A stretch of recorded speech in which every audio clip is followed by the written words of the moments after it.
गत जुलाई 29 तारिख में बरपाली चोरी घटन बड़ पर्दाफाश करिछि पुलिस।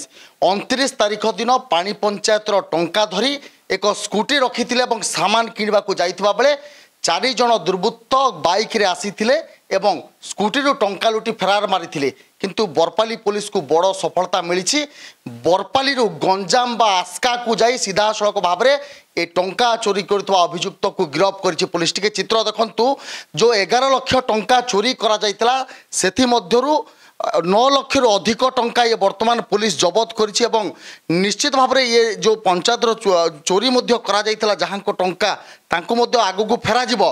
किंतु केमिति बरपाली लिंक आस्का थिला, केमिति पूरापूरी भाव में सेठा को टीम पठा जाइतिला, केमिति टंका धरिबारे सफल एवं जन को गिरफ्त करिबारे सफल हेले सेने अधिक सूचना पई वर्तमान आम सहित अछंती बरगढ़ अतिरिक्त एसपी इंदुरेखा पश्चिम कबाट तांको सहित कथा हबा। आज्ञा 29 तारिख रे ए टंका चोरी हितबार घटना सामना को आसीतला 11 लाख रु एवं केमिति आपण जानिले बरपाली सीधा आस्का को लिंक थिला, केमिति जानिले, केमिति टीम गठन करथिले, केमिति टंका उद्धार कले? देखंतु जुलाई 29 तारिख रे दिन 12टा को समलेश्वरी पानी पंचायत रो प्रेसिडेंट और सेक्रेटरी से स्टेट बैंक को आसी चेक नहीं 11,63,000 टंका उठेबा पई तापर से टंका उठे सारी से माने जतबेलो जाई फेरिबा समय से स्कूटी रे फेरीथिले एवं स्कूटी रे तांकर जे सेक्रेटरी जे से पैसा धरी फेरीथिले एवं गोटे बैग रे से पैसा रखिथिले। हिंदुस्तान हार्डवेयर दुकान सामने स्कूटी रखी से दुकान को जाइथिले सुतुली किनिबा पे सेही समय से तो दुकान रु फेरिले देखिले जे तांकर स्कूटी रे आ टंका नै तापर से आसी पुलिस रे एफआईआर देथिले।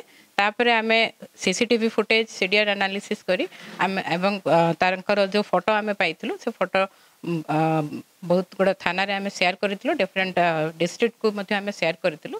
सेठु आमे तार खबर पाई आमे सेठु हमर टीम जाइथिला, टीम काली जाई पहुंचीथिला आज सकाळ सकाळ एवं तापर गोटे लोक को आमे अप्रेंड करिबारे सक्षम होइछु।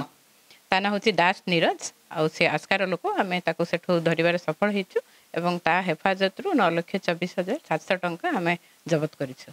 निश्चित भाव में मैडम जितेबाला कह जाई परिबो कि बरपाली को आस्का लिंक थिला एवं ये घटना रे ये अभियुक्त सांगरे आउ किए किए थिले से आधार को लेकिन केमिति कोन तदंत करा जाउछि एवं एमाने ए घटना को पूरा पूरी भाव में केमिति प्लान करथिले से माने आगरु प्लानिंग करी के चोरी करथिले ना कोन थिला पूरा घटना? हाँ से माने प्लानिंग करके चोरी करथिले। वर्तमान आमे जहा को भी धरिछु से व्यक्ति को नारे मध्ये 3टी आगरु केस रहिछि। से माने 2टी बाइक रे आसीथिले 4 जण सेथि मध्यरु ये होचंदी जणे व्यक्ति आमे अन्य 3 जण को मध्ये खोजिबारे आमे चेष्टारत अछु। आमे आशा करूछु खूब शीघ्र सेमानक आम हेफाजत कणी।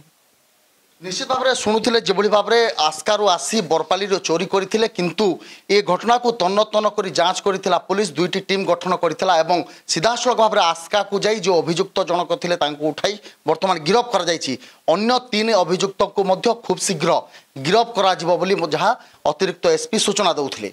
बरगढ़ जिला बरपाली धर्मदत्त पाढ़ी, ओटीवी।